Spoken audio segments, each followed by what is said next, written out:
তারাবির সালাতের রাকাত বিতর্ক এড়িয়ে চলুন, রাকাত নিয়ে বিতর্ক করবেন না। 8 রাকাত 20 রাকাত নিয়ে যে মারামারি এই দেশে, এটা শয়তানের ফন্দি। চিল্লায় বলেন এটা কার ফন্দি? আমরা 20 রাকাত পড়ি, আপনারা হয়তো 8 রাকাত পড়েন, কোনো অসুবিধা নাই।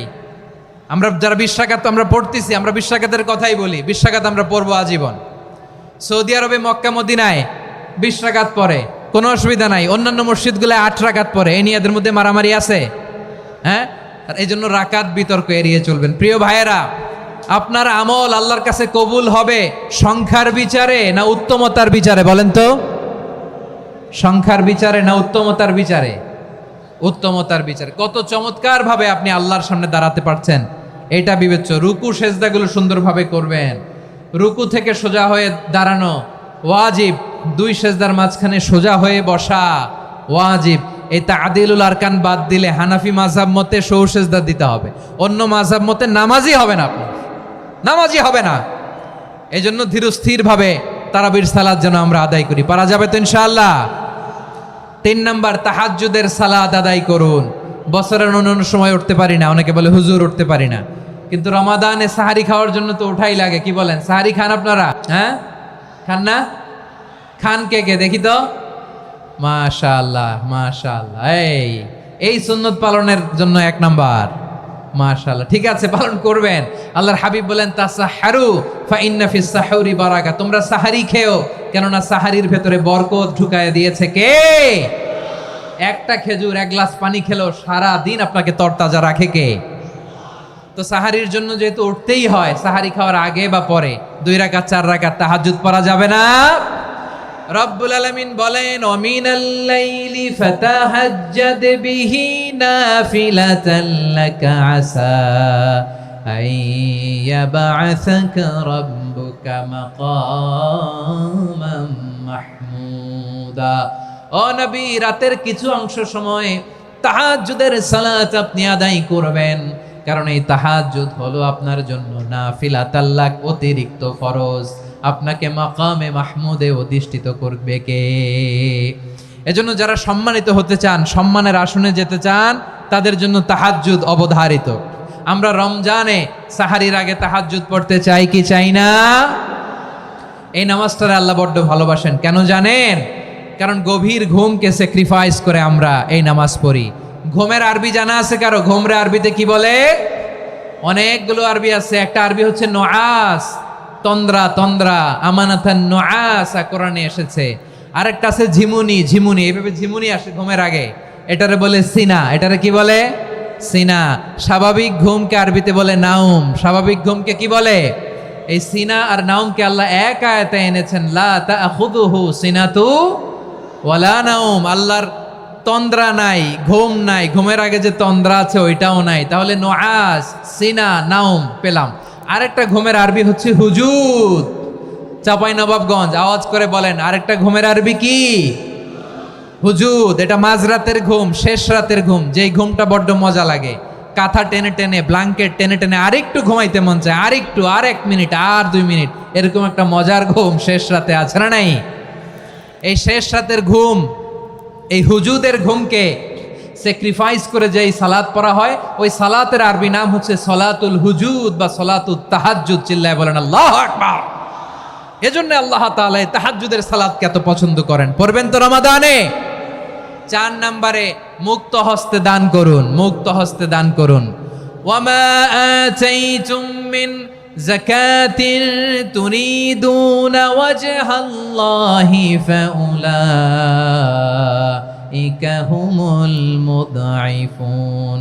তোমরা মনে করো না যাকাত দিলে তোমাদের সম্পদ কমে যায়, এটা ভেবো না, বরং তোমরা আল্লাহর খুশির জন্য যে যাকাত দাও, তারপরে তোমার যে সম্পদ থাকে ওই সম্পদের মধ্যে প্রবৃদ্ধি দান করে কে? আপনি মনে করছেন দিলে কমে?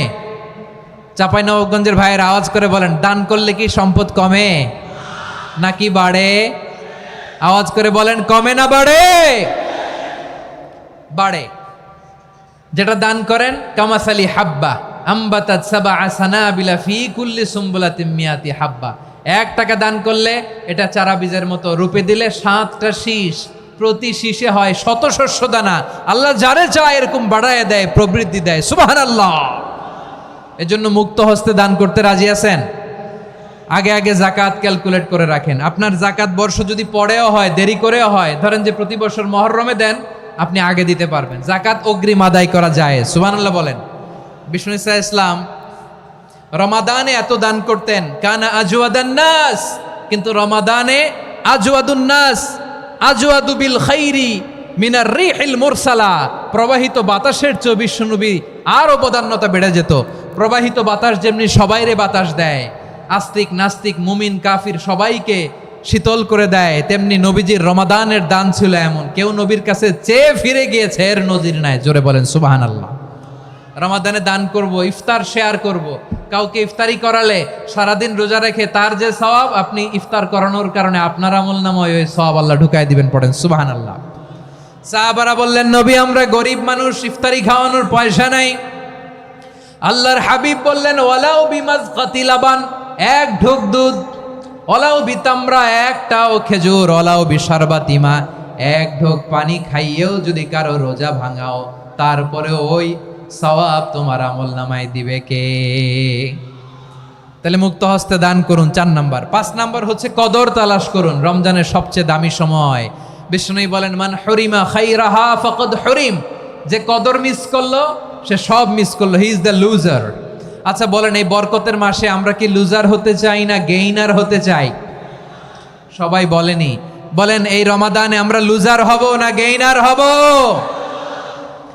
ইন্না আনজালনাহু ফি লাইলাতিল কদরি ওয়া মা আদরাকা মা লাইলাতুল কদর, লাইলাতুল কদরি খায়রুম মিন আলফি শাহর। পড়েন আল্লাহু আকবার। লাইলাতুল কদরি খায়রুম মিন আলফি শাহর, 1000 মাসের চেয়েও সেরা। 1000 মাসে হয় 83 বছর 4 মাস। 83 বছর 4 মাস টানা ইবাদত করলে যেই সওয়াব, কদরের রাতে ইবাদত করলে অতটুকু সওয়াব আপনি পাবেন, আল্লাহ সেটা বলে নাই। আল্লাহ বলে তার চাইতে বেশি সওয়াব দিয়ে আপনার আমলনামা ভরে দিবে কে? কদর যেন মিস না হয়। 21, 23, 25, 27, 29 নাকি খালি 27? আপনারা কি খালি 27? হ্যাঁ না, ফালতামিসু ফিল আশরিল আওয়াখিরি ফিল মিনাল ভিতরি, রমজানের শেষ দশকের বেজর রাতগুলোকে কদর হিসেবে তালাশ করো। আল্লাহর হাবিব সাল্লাল্লাহু আলাইহি ওয়াসাল্লাম শেষ 10 দিন টানা ইবাদত করতেন, টানা ইবাদত। ইদা জাআল আশরু আহিয়াল লাইলা আইকাযা আহলা ওয়া জাদ্দা ওয়া শাদ্দাল মিজার, সারা রাত জেগে ইবাদতের নজির নবীজির নাই, শুধু রমজানের শেষ দশক ছাড়া। সুবহানাল্লাহ বলেন। নিজেও ঘুমাতেন না। ফাতেমা রাদিয়াল্লাহু তাআলা আনহু, আলী রাদিয়াল্লাহু তাআলা আনহু কাউকে ঘুমাতে দিতেন না, সবাইকে জাগিয়ে তুলতেন। আমরা সারা রাত জেগে ইবাদত করব, রাজি আছেন তো? কদর যেন আমাদের মিস না হয়। আজকে থেকেই ক্যালেন্ডারে মার্ক করে রাখেন, সব কাজ পেছনে ফেলে, সব ব্যস্ততাকে পেছনে ফেলে ইবাদতের জন্য আমরা প্রস্তুত থাকবো কদরের রাতে। কোনোভাবে কদর যেন আমাদের মিস না হয়, ইনশাআল্লাহ। বলেন তো সবাই। 6 নম্বরে পারলে ইতিকাফ করবেন। আল্লাহর হাবিব সাল্লাল্লাহু আলাইহি ওয়াসাল্লাম প্রতি বছর 10 দিন ইতিকাফ করতেন। যে বছর ইন্তেকাল করবেন সে বছর 20 দিন ইতিকাফ করেছেন। আপনি বলবেন, হুজুর ইতিকাফ না করলে সমস্যা কি? আমার নবী একটা ইবাদত সারা জীবনেও ছাড়ে নাই, আর আপনি জীবনে একবারও করেন নাই। এবার হিসাব আপনার কাছে, হিসাব আপনার কাছে। না পারলে অন্তত রাত্রি বেলাগুলো মসজিদে কাটাবেন। পারবেন তো ইনশাআল্লাহ? সব শেষে শিশু এবং নারীদের ব্যাপারে বিশেষ খেয়াল রাখবেন। শিশুদের রমাদানের ব্যাপারে উৎসাহ দেন, তাদের প্রস্তুতি নেওয়ান, তাদেরকে রোজা রাখতে দিবেন। আমার ভাইয়েরা এবং বোনেরা, পর্দার আড়ালে মায়েদেরকে বলবো, চাপাই নবাবগঞ্জের মায়েরা, 1 দিন 2 দিন না খেয়ে থাকলে আপনার ছেলে মেয়ে মারা যাবে না, ঠিক কিনা বলেন? ওদেরকে উৎসাহিত করেন, ওদের ছোট্ট যারা রাখতে দেন, বলেন যে বাবা সকাল থেকে দুপুর পর্যন্ত না খেয়ে থাকলে তোমার অর্ধেক রোজা, এরকম 2 দিন অর্ধেক মিলে তোমার 1 রোজা। এরকম আমি কত রোজা রাখছি ছোটবেলায়, কোনো হিসাবই নাই। আমার দাদি বলতো সকাল থেকে না খেয়ে দুপুর 12টা পর্যন্ত রাখলে নাকি অর্ধেক হয়, এরপরের দিন অর্ধেক, 2 অর্ধেক মিলে 1 রোজা। এটা তো আসলে রোজা হয় না, কিন্তু তাকে উৎসাহ দেয়া। ইফতার প্রোগ্রামগুলোতে নিবেন আমাদের বাচ্চাদেরকে, দেখবেন যে ওর ক্ষুধা লাগতেছে, খায় না, কারণ কেউ খায় না। একজন আজান দিচ্ছে, সবাই খেজুর নিয়ে ইফতার করতেছে। এই দৃশ্য, এই ট্রেডিশন, এই ইবাদত, এই তারবিয়া ওর আগামীর জীবনটাকে সুন্দর করবে। চিল্লায় বলেন ঠিক কিনা?